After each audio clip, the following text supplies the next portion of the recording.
Exam point of view से NDA, CDS, defence aspirant, SSC aspirant, जितने भी सारे इस वीडियो को देख रहे हैं बिल्कुल ध्यान लगा के इसको देख लीजिएगा, ठीक है।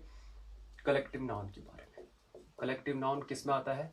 Collective noun will be in the category of countable noun, इसको हम काउंट कर सकते हैं। और इसका स्ट्रक्चर कैसा होता है, ध्यान से देख लीजिए। स्ट्रक्चर क्या होता है? स्ट्रक्चर होता है आर्टिकल ए और एन से स्टार्ट होगा, प्लस आपका कलेक्टिव नाउन यहाँ पे यूज होगा। कलेक्टिव सेंटेंस में बता रहा हूँ किस तरीके से यूज करते हैं। ए और an collective noun of any kind of plural noun, ठीक है। प्लूरल नाउन क्योंकि ग्रुप को डिफाइन करता है, किसी भी ग्रुप को डिफाइन करता है आपका कलेक्टिव नाउन, किसी समूह को डिफाइन करेगा तो ए और एन आर्टिकल यूज होता है, फिर कलेक्टिव नाउन का यूज होता है, फिर ऑफ, फिर प्लूरल नाउन। और ये हमेशा जो होता है ना आर्टिकल ए और एन की वजह से, देखो आर्टिकल वाले चैप्टर में मैंने बता रखा है आर्टिकल ए और एन होता है weak form of the adjective one, संख्या एक का वीक फॉर्म होता है। तो एक डिनोट करने की वजह से यहाँ पे जो इसके साथ वर्ब जाएगी that will be singular verb, that will be singular verb. याद रखना, इस पूरे स्ट्रक्चर को हमेशा कंठाग्र कर ले, कंठस्थ कर ले, तो बहुत सारे क्वेश्चंस इसमें आपके डायरेक्ट क्वेश्चंस जो है वो एग्जाम में पूछे जाते हैं, चाहे किसी भी लेवल के एग्जाम की प्रिपरेशन आप कर रहे हो, ठीक है। तो कलेक्टिव नाउन पहले तो आपको पता होना चाहिए, फिर उसका स्ट्रक्चर पता होना चाहिए, फिर सेंटेंस में इसको किस तरीके से करते हैं। आइए उस चीज़ की प्रैक्टिस करते हैं वन बाय वन। यहाँ नीचे स्क्रीन में फ्लैश होगा क्वेश्चन, और आपको इसको करने में मज़ा भी आएगा, बिल्कुल आएगा। जितने भी सारे क्वेश्चंस होंगे बिल्कुल कमेंट बॉक्स में आप लिख सकते हो कि आपके कितने क्वेश्चन सही हुए हैं, कितने क्वेश्चन नहीं, ठीक है ना, इस सीरीज को लगाने के बाद, ठीक है। तो सबसे पहला क्वेश्चन मैं कलेक्टिव नाउन का लेके चल रहा हूँ। पहला क्वेश्चन आपकी स्क्रीन पे नीचे भी फ्लैश हो रहा है, क्या है? बैंड ऑफ डांसर्स, क्या है? A band of dancers. देखो हमारे पास रिसोर्सेज की कमी है, इसलिए थोड़ा सा जुगाड़ करके, इंडियंस आर नोन फॉर जुगाड़, है ना। were traveling option number B है ये, were traveling from India to Russia, from India to Russia, ठीक है। प्रॉपर नाम है इंडिया रशिया, कैपिटल लेटर में शो करेंगे, ठीक है। From India to Russia C. और अगर कोई सेंटेंस में एरर ना हो तो आप इसको ऑप्शन डी में भी टिक मार सकते हैं। Are you getting my point? तो आप बताइए ये सेंटेंस पढ़ करके, a band of dancers were travelling from India to Russia, no error.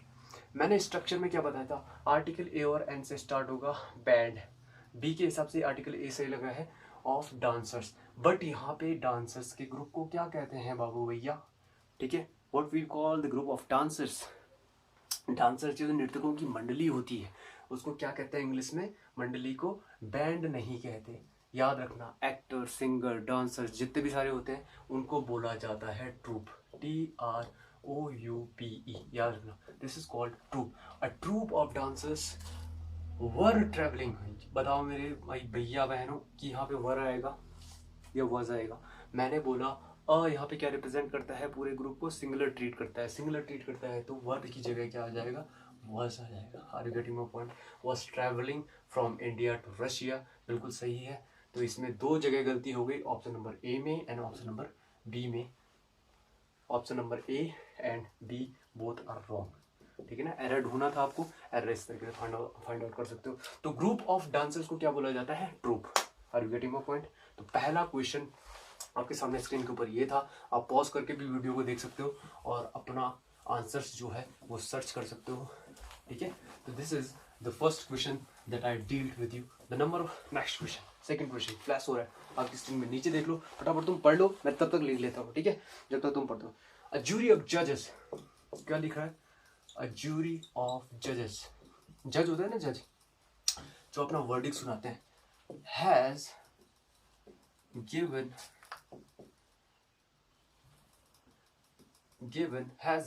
option number B, has given ही है, has given the verdict on this case, the verdict has given the verdict on this case। बताओ जी, on this case option number C और no error option number D, ठीक है। इसमें बताओ कहाँ पे गलती है। A jury of judges has given, sorry यहाँ पे has given नहीं था, ऑप्शन में have given है। The jury of judges have given the verdict on this case, no error। बिल्कुल सही बात है कि जजेस के कलेक्टिव नाउन को हम क्या कहते हैं, जूरी कहते हैं। जूरी मेंबर्स होते हैं ना जो जज करते हैं, जैसे DID dance dance India dance में भी आपने देखा होगा जूरी मेंबर्स से पूछते हैं, चलो जूरी मेंबर्स से पूछते हैं कैसा रहा आपका डांस, कैसा रहा आपका परफॉर्मेंस, है ना। ऐसे ही जो जज होते हैं सुप्रीम कोर्ट के जजेस, हाई कोर्ट के जजेस, उनकी बेंच को बोला जाता है दैट इज जूरी, उनके ग्रुप को बोला जाता है जूरी। अ जूरी ऑफ जजेस बिल्कुल सही है, जूरी जे के हिसाब से ए आर्टिकल बिल्कुल सही हुआ है। अ जूरी ऑफ जजेस हैव की जगह क्या हो जाएगा, हैज हो जाएगा। क्यों हो जाएगा, collective noun always be treated as singular, ठीक है। तो सिंगुलर ट्रीट होता है, सिंगुलर नाउन की तरह ट्रीट होता है, तो सिंगुलर वर्ब भी अपने पीछे लेगा। तो ऑप्शन नंबर बी इसमें सही आंसर हो जाएगा कि इसमें एरर है, ठीक है। तो एरर आपको फाइंड आउट करना है बेसिकली, ठीक है। इन सारे क्वेश्चंस में बताते रहिएगा आपके कितने आंसर सही हो रहे हैं और कितने आंसर गलत, ठीक है। आपका टाइम वेस्ट ना हो इसलिए मैं जल्दी जल्दी से क्वेश्चन नंबर 3 को डील कर रहा हूँ। The third one is flash हो रहा है, पॉज करके वीडियो अपने आप से कर सकते हैं। The volley of missiles were aimed at the, देखो भाई वॉली ऑफ मिसाइल्स, मिसाइल्स की स्पेलिंग ढंग से देख लेना है क्योंकि ये स्पेलिंग मिस्टेक में पूछा जाता है। The volley of missiles, volley of missiles were aimed at Ukraine, आजकल चल रहा है ना यूक्रेन, बाय रशिया, ठीक है ना, बाय रशिया, ठीक है ना। Option number C no error. बताओ जी फटाफट किसमें एरर है, ऑप्शन नंबर ABCD में कौन सा एरर को गेन कर रहा है यहाँ पे। अ वॉली ऑफ मिसाइल, बिल्कुल सही बात है। जब भी बौछार का केस जाएगा, बौछार, वॉलीबॉल सुन रहे हो ना, वॉली ऑफ शॉट्स भी बोलते हैं इसे, वॉली ऑफ शॉट्स मतलब शॉट्स की बौछार, गोलियों की बौछार, तोड़ तोड़ तोड़ गोलियां मारता है जब, ठीक है। तो वॉली जो बोलता है बौछार को शो करता है। तो जब भी हम मिसाइल को दागते हैं, एक के बाद बिना का मिसाइल आपने देखा होगा, वीडियो सर्च मार के देख लेना, ठीक है। तो जो मिसाइल होती है वो एक के बाद एक चलती रहती है, दौड़ दौड़ दौड़ दौड़ करके इस तरीके से मिसाइल फायर करती रहती है। तो वो क्या होती है, बौछार फायर करती है, किसकी, जो भी अस्त्र शस्त्र हम फेंक रहे हैं। तो वो जो बौछार के लिए जो वर्ल्ड जाता है that is collective noun is known as volley. A volley of missiles बिल्कुल सही है क्योंकि प्लूरल नाउन यूज होकर बिल्कुल सही है। A volley of missiles were aimed, देख लो भाई मिसाइल्स की अकॉर्डिंग वर मत लगा देना, मैंने क्या बोला, collective noun always treated as singular, तो वर की जगह क्या हो जाएगा, was aimed, aimed ये ध्यान दिलाना, थोड़ा सा एक्स्ट्रा इन्फॉर्मेशन है। aimed के साथ, सरप्राइज के साथ, एक्चुरेस्ट सबका मीनिंग होता है अचंभित हो जाना, या फिर aimed का मतलब होता है किसी चीज में निशाना मारना। अगर किसी एक पर्टिकुलर चीज में तुम निशाना मार रहे हो तो उसके लिए फिक्स प्रीपोजिशन का यूज करते हैं at. aimed at Ukraine by Russia, आजकल हो रही ना रशिया यूक्रेन वॉर, रशिया क्या है तब और तूर तरीके से वहां पे मिसाइल दागे जा रहे हैं, यूक्रेन वाले उनके मिसाइल को हथियार ले रहे हैं। बस यही चीजें चल रही है वहाँ पे, ठीक है, आजकल रशिया यूक्रेन वॉर में। और वॉली ऑफ मिसाइल्स वाज होगा तो option number B is the right answer. Are you getting my point. M के साथ फिर प्रोपोर्शन एट हमें ध्यान रखना। नेक्स्ट क्वेश्चन, यहाँ पे भी next question, question number 4। Question number 4 क्या बोलता है, a herd of goats was crossing the road, a herd of GOATS goats was crossing मतलब कर रहा था, was crossing the road, road को क्रॉस कर रहा था। ऑप्शन नंबर सी या फिर नो एरर,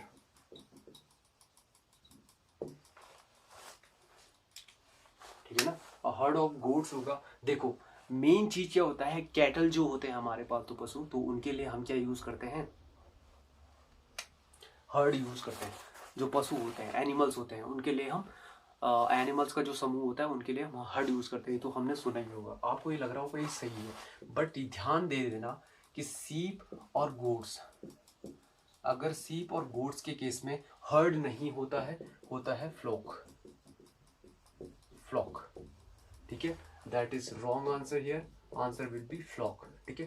तो अ फ्लॉक ऑफ गोट्स बोलेंगे, और हर्ड ऑफ गोट्स गलत है यहाँ पे। Option number A is the right answer. Word बिल्कुल सही हो गया, सिंगुलर वर्ब ट्रीट हो रही है, बिल्कुल सही है। क्रॉसिंग द रोड बिल्कुल सही है, फिर रोड को क्रॉस कर रहे थे कौन, द फ्लॉक ऑफ गोट्स, यानी कि गोट्स थी, बकरियां थी बहुत सारी, ठीक है। उस बकरी में है ना, तो उसके बकरियों के झुंड को बोला जाता है या भेड़ों के झुंड को बोला जाता है फ्लॉक, ना कि हर्ड, ठीक है। और जो एनिमल्स होते हैं, ठीक है, अलग अलग तरीके के, उनको बोला जाता है हर्ड। ठीक है, उनका ग्रुप, एनिमल्स का ग्रुप। अब देखो next question number 5, a union of players,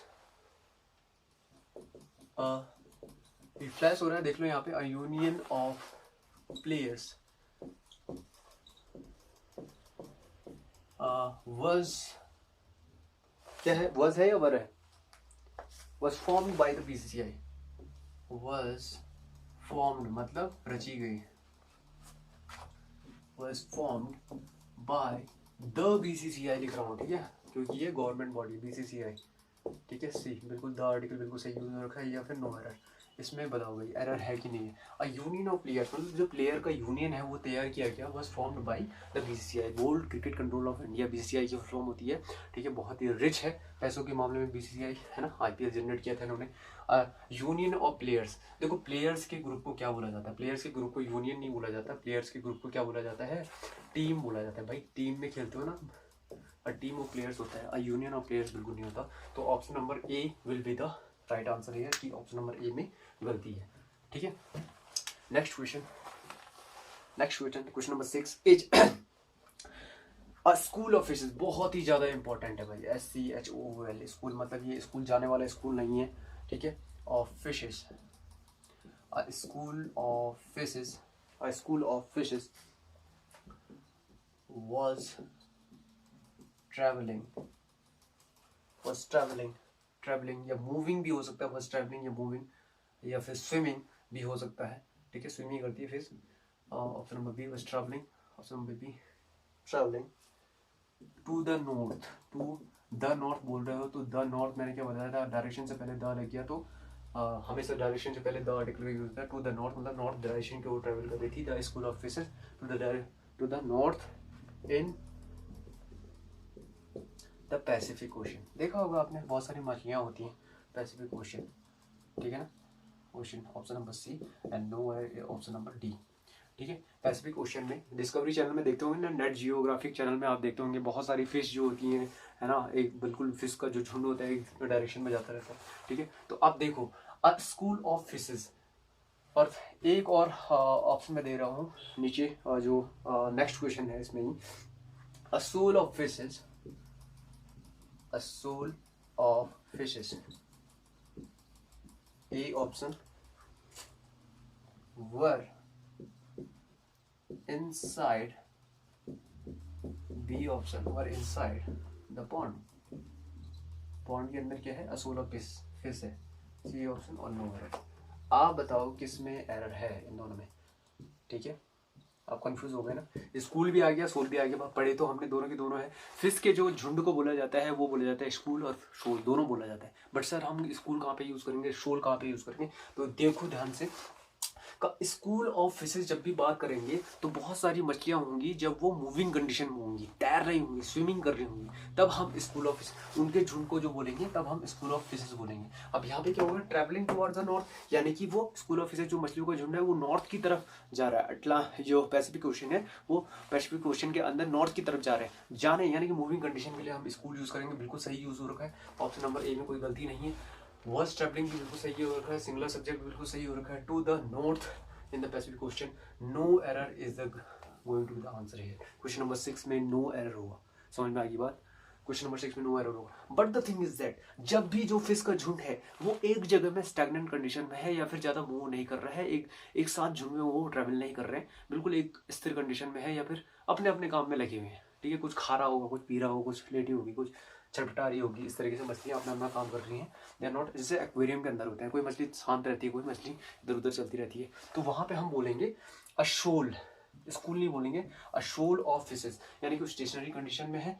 यहाँ पे वर गलत यूज हो रखा है क्योंकि कलेक्टिव नाउन हमेशा सिंगुलरिटी होता है, तो वज होगा, तो यहाँ पे जो आंसर है वो बी हो जाएगा, इसमें एरर था। क्वेश्चन नंबर 7 में आंसर हो जाएगा बी, और क्वेश्चन नंबर 6 में आंसर हो जाएगा no error. Are you getting my point? School और सोल ये दोनों के दोनों आपको पता होना चाहिए कि कहाँ पे हम यूज करते हैं और कैसे यूज करते हैं। ठीक है, तो ये ध्यान रखना। 10 क्वेश्चन में डील करने वाला हूँ, क्वेश्चन नंबर 7 हो गया, 3 क्वेश्चन और बचे हुए हैं। बताइएगा आपने कितने से सारे लोगों ने इसका आंसर सही किया। ठीक है, अ album of photos, a album next question, album of photos,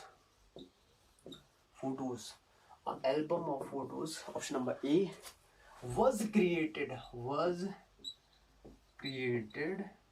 created, option number B, by the photographer, photographer के द्वारा क्या किया गया, एल्बम ऑफ फोटोज बनाया गया, ठीक है, सी ऑप्शन, या फिर नो एरर। बताओ जी इसमें क्या दिक्कत होगी, किसमें है गलती। एल्बम ऑफ फोटोज आप देखते हो ना, शादी ब्याह जब भी होती है, मैरिज एनिवर्सरी जब भी होती है, तो हम बहुत सारी फोटोज क्लिक करते हैं, फिर उसकी एक एल्बम बना देते हैं, ठीक है। एल्बम क्या होता है, the collection of photos is known as album, ठीक है। तो एल्बम बिल्कुल सही है, फोटोज की कलेक्शन को क्या कहते हैं, एल्बम सही है। कलेक्टिव नाउन, यहाँ पे कलेक्टिव नाउन जो यूज हो रखा है, काउंटेबल नाउन एल्बम यूज हो रखा है। वाज क्रिएटेड बिल्कुल सही है, singular subject, was created by the photographer, बिल्कुल फोटोग्राफर के द्वारा किया गया है, तो no error is going to the answer here, ठीक है। यहाँ पे कोई भी एरर नहीं होगा, समझ में आ रही बात। Next question, option number D, question number 8 का ऑप्शन नंबर डी, ठीक है। नेक्स्ट क्वेश्चन, क्वेश्चन नंबर 9, आ जाओ जी। Question number 9, a collection of rays, a collection of rays, oh my god, ये क्या दे दिया रे। मतलब रेज मतलब होते हैं किरणें, जैसे सूर्य की किरणें होती है ना, एक कलेक्शन, उसकी किरणों के कलेक्शन को बोले, किरणों के जो गुच्छा होता है उनको बोलेंगे कलेक्शन इंग्लिश में, ठीक है। एक ऑप्शन बी होता है, a collection of rays was flashed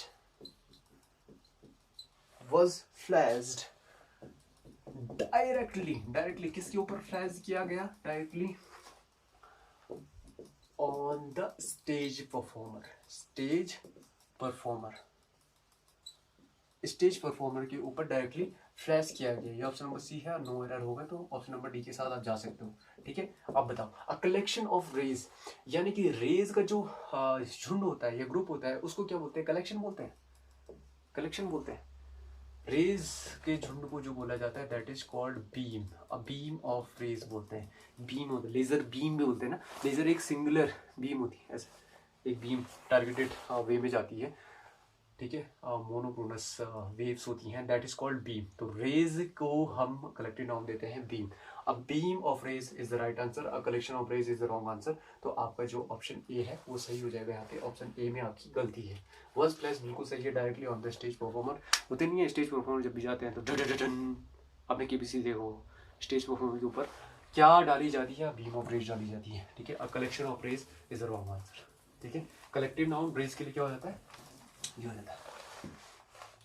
next question, last question आप देखते हैं कि a bunch of keys, question number 10,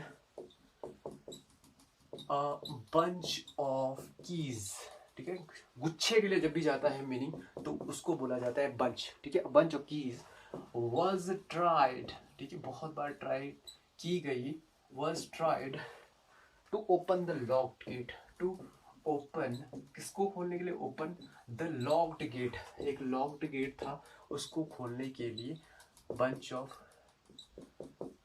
जो कीज है वो ट्राई की गई, ठीक है। अब इसमें बताइए कौन सा ऑप्शन सही है। अब बंच ऑफ कीज बिल्कुल चाबियों के गुच्छे के लिए, जब बंच ऑफ बनानाज होता है, ठीक है, बंच ऑफ ग्रेप्स होता है, तो बंच होता है गुच्छों के लिए, तो चाबी का भी गुच्छा होता है, नहीं होता है, ऐसे दिन में लड़की रहती है बहुत सारी चाबियां, तो these are called the bunch of keys, ठीक है। तो इसको बंच बोलते हैं, इनके कलेक्टिव नाउन को, कीज के कलेक्टिव नाउन को बंच बोला जाता है, that is the right answer. Was बिल्कुल सही ट्रीट हुआ है, try to open the locked gate बिल्कुल सही है, इसमें option D is the right answer, is no error in this case, ठीक है। इन दिस आपको होप आपको ये वीडियो पसंद आया होगा, ठीक है। 10 क्वेश्चन की सीरीज थी, मेरे को कमेंट करके बता सकते हैं आप कि आपका कितना क्वेश्चन सही हुआ, कितना क्वेश्चन गलत, but the thing is that कि हमारा काम है पढ़ाना, और हम इसी तरीके से पढ़ाते रहेंगे, चाहे कुछ भी हो जाए, आपके लिए क्वालिटी एजुकेशन को ब्रिंग करने के लिए, ठीक है। इसी तरीके से मेरा काम लगातार चलता रहेगा, डजंट मैटर व्हाट द दुनिया इज थिंकिंग अबाउट मी, ठीक है।